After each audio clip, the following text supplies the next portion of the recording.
I apologize for the delay in getting this out to you. I know some of the other signs got theirs like a week in advance. So the first card I have out here is actually the Eight of Pentacles, King of Cups, the Nine of Swords. And sorry for the format as well. I am on the road, so I don't have my normal, usual setup that I do at home. So it's sort of like inverted. But I hope this will do. I'm also doing this reading on the last week of July. So the first card, which is the Eight of Pentacles, is going to be something that is a little bit of a residual energy, okay? So I'm getting this very strong message. A lot of you might be involved with a water sign, and a water sign is a Pisces, Cancer, Scorpio, indicative of the King of Cups, male or female. I do feel that you have invested a lot of energy into this relationship, and you're thinking to yourself whether or not it is worth it. So you're trying to decide whether to scrap it altogether or have that talk, about give and take and equality and balancing the karmic scale and things like that. So this can be in the relationship front, or it can be in the work front, especially because it's a Pentacles card, or in a family type of situation. I do feel that there is a lot of there's a lot of emotional turmoil, drama associated with this water sign. This could be like the drama they bring into your life. It could be their emotional baggage, the history that you have together, that is not allowing you to fully, I guess, move on with your life. I do feel as well, with the moon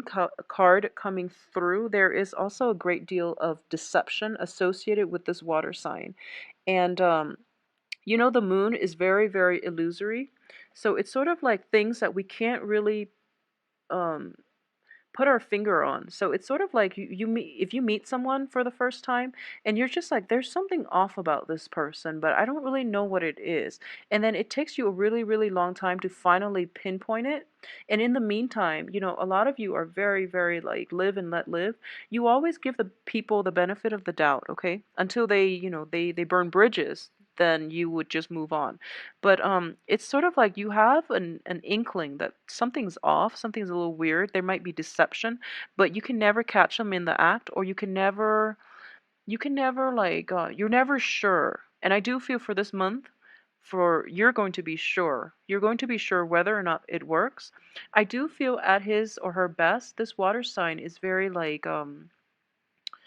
this person boosts your self-esteem. They're quite attractive, they're quite social, and they are also very charismatic. But at their worst, they're basically sucking the life out of you, mainly because it's it's a very unbalanced type of relationship. You spent a lot of energy trying to make things work, or you were just out living your life, and then they come in and they create havoc, they create drama, they create unnecessary stress and strain to your psyche. And because of that coming through for this month, you're going to realize that the relationship itself was very, very faulty, okay? It didn't have a firm foundation, and it was basically built on a lot of like guilt trips, very toxic energy actually. So just be very careful, okay? Um, I would definitely say that this is it's interesting because this energy is coming through for so many signs. I just did one for Leo, and I do feel that for fire signs especially.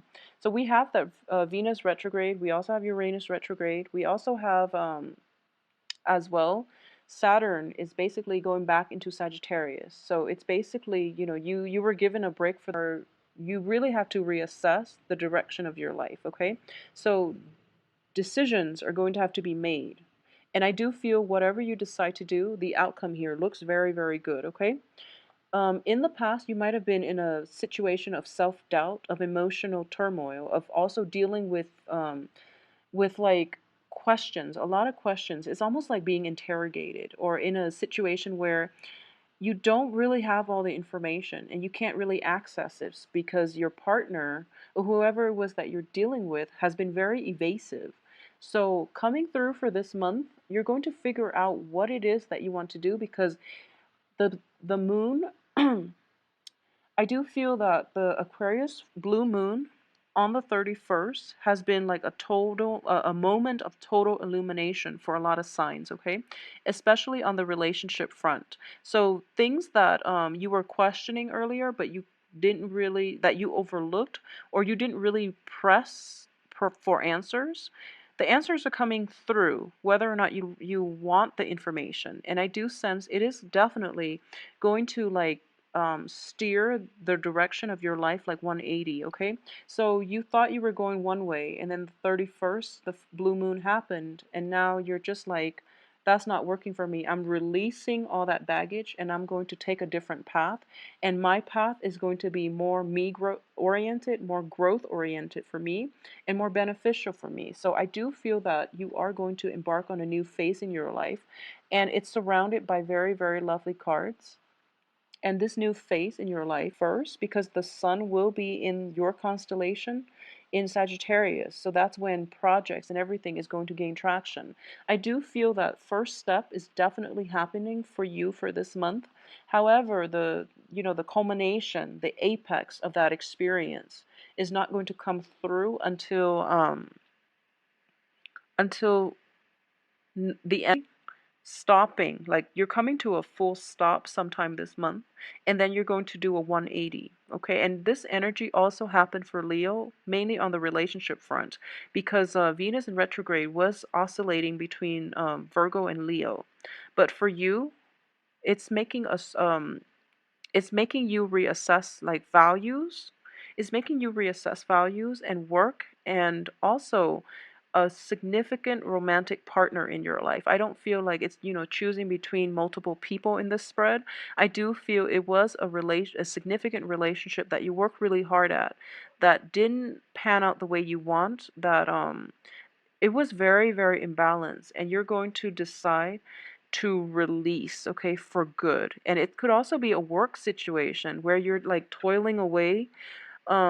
People are not appreciative of your efforts. You worked really hard, and you worked like you put in a lot of time and effort in order to build it up from the ground, and people weren't putting in, the same amount of weight or the same amount of work, excuse me.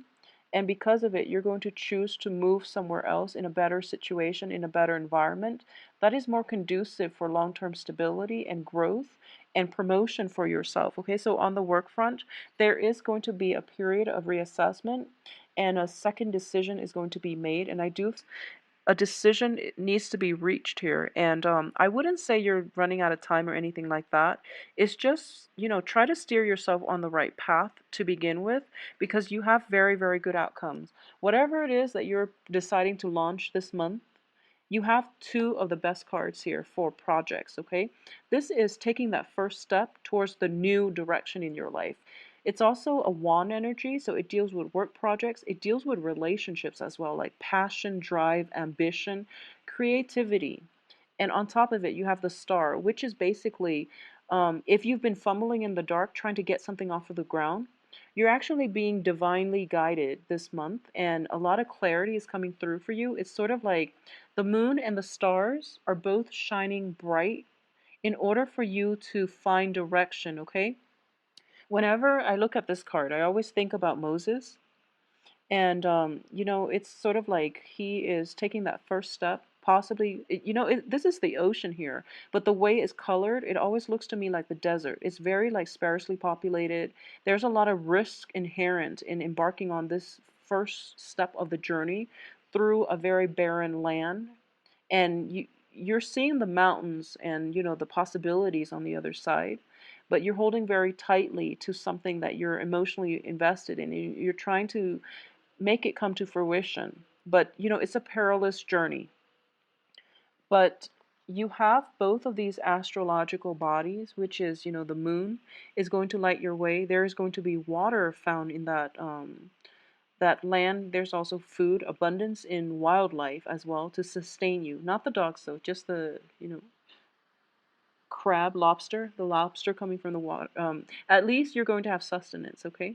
And it also reminds me of like manna raining down from the heavens in order to provide you with sustenance, okay? So it's like divine intervention coming through to guide you on the next phase of your life. And a lot of tarot readers and astrologers have mentioned that in the midst of it, Saturn in your sign, especially transiting your sign, is a very, very difficult period. But at the same time, there are a lot of synchronicities, such as signals, guidance, direction, and all you have to do is basically listen to your intuition a little bit more and deal with people like on a very like take people at face value. So what I mean by that is, well, let's just finish up this thing I was talking about. Sorry for getting distracted, but I do feel you have these two cosmic bodies, planetary bodies, and you're going to find light in a very dark place. You're going to find direction, okay? So you're being guided by the moon and the stars, and they're both lighting the way for you so that you're not fumbling around in the dark trying to reorient yourself, okay? So I do feel by that second week, that full 180 turnaround is going to happen for you. And you're going to figure out what you want to do. And I do sense a lot of it is going to be a new direction, a new lease on life, possibly scrapping the old job where you were working thanklessly day after day and moving forward, or scrapping that really emotionally manipulative person from your life and you're moving forward, okay? I'm sensing here that this might not be, a lot of you might be dealing with water sign, Pisces, Cancer, Scorpio, but it might not be a water sign. It's just the energy I'm getting from this card and the moon indicates to me there was a lot of like, there was a lot of just lack of information. It's not even like outright deception, it's just lack of information. And you were busy with something else. You never had the time to look into it. And now it's kind of like the light is being, the spotlight is shining on it and you can't ignore it any longer. So, whatever direction you were thinking about heading off towards with this person, it doesn't work like that anymore. You have to find a different way, okay? So, for this month, I would say the theme of this month is reassessment and release. Okay, no matter what, it's going to require reassessment and a very, very strong, it's just like, dropping things as is, not even like wanting to have a discussion. It's just like, I've had enough, I'm done. So I'm going to move on with my life and, goodbye to you. It's sort of like that. It's something very drastic. Um, I don't feel it's bad. It's something that you were contemplating for quite some time and you never got around to it because, responsibilities tend to pile up when Saturn is in your sign. Okay, that's just the way things work. So you were quite busy. And I do feel for this month, a lot of clarity is coming through that you can't ignore any longer. So you are going to drop things that have been weighing you down, that have been causing a lot of sleepless nights, that have been hurting your self-esteem. And you're going to move forward and decide that, this is the path that I want to take. This is something that is a lot more carefree. It's a lot more fruitful for me. It's um it's more beneficial to me and my well-being. And I don't really want this really heavy emotional experience anymore, so I'm just going to drop it. So overall, though, it's a very, very good month for you to, I guess reorient yourself into a position or especially into a life path that is more promising for your future. Health wise, if there have been like surgeries, if there have been like health scares, there's a lot of illumination coming through. So you're probably going through, if you have had health issues and you've tried all these remedies and none of them have worked, I do feel there is going to be a breakthrough in diagnosis, in, at least deciding on a course of treatment that is going to be much beneficial for you. It might be like more of a holistic health type of situation. So, for example, if you've had problems with like joints, especially your knees, feet, and things like that, and you've been taking medication, and the medication has like very adverse side effects where you feel like, oh, that's not really worth it. You're being guided to come see a specialist somewhere else, and they're treating you holistically. So it doesn't have any type of adverse side effects that will affect other parts of your body. and it's going to allow you to basically, have a better quality of health as a result. So I do feel a lot of health issues coming through for a lot of you. Things have been like very difficult to diagnose or treat in the past, but for this month, a breakthrough is coming through for you on that front, okay? So instead of taking, all these different medicines and trying all these different like treatments, you're going to narrow it down, and you don't need to, hold on so tight and take all these vitamins and minerals. It's just going to be like one dose, and I do feel that it's going to pay off in a period of 3 months, okay? So you're going to start to see like breakthroughs and improvements. So it's going to be, 3 months relatively. People would say, oh, that's too long, but in the scheme of the greater scheme of things, we live for what, longevity, life longevity is like in the 80s, 90s now for a lot of people. So 3 months is not a really long time when you want to improve the overall quality of your life. So, take a different approach this time. I do feel like a 180 turnaround for you guys. It's definitely coming through, and it looks very promising and fruitful, okay? So Sagittarius, take good care of yourself. Saturn is back in your sign. Do things deliberately and honestly. Trust your gut instincts, and I do feel that you are going to have to take some time off to do some introspection and decide on the next phase of your life. So once again, I would say always approach life with a clear mind, and figure out, like, lay out a game plan for yourself, okay? This is a really good time to do that and to figure out what you want to do for the next 2 years, what you want to do for the next 5 years, and orient yourself towards that direction, okay? And I do sense that for a lot of you, all the cards are very solitary. That doesn't mean that relationships are going to be bad, but I do sense that relationships that have been very, very one-sided, that have been toxic, that have been corroding at your self-esteem, you're going to drop them, and you're going to just walk away without, looking back for this month. So overall, it's a very closure inducing type of energy, and I do hope that you can, you know, we breakups are always hard, but I do feel that you're not going to let other people play you for a fool. You're not going to involve yourself in threesome types of relationship, because I do feel that in this card, you're looking out for number one. At least, I don't feel like this is a bad card, okay? At least you're not going to put your self-esteem through the ringer in order to sustain any type of a threesome relationship, okay? At least you're not going to do it knowingly, but I do feel that intuition is kicking in overdrive for this month. So even though you're distracted by other aspects going on in your life, you are going to do some relationship reassessment, all right? So Sagittarius, please take care of yourself. Stay hydrated, and if there are health problems plaguing you, I do feel that there's going to be closure for this month, okay? So if you are interested in a private reading, please send me an email at temperatestar@gmail.com. My website can be found in the information box below. Click on the arrow, it will expand, and click on my website. It will take you there, all right? So take care of yourself. I'll talk to you soon.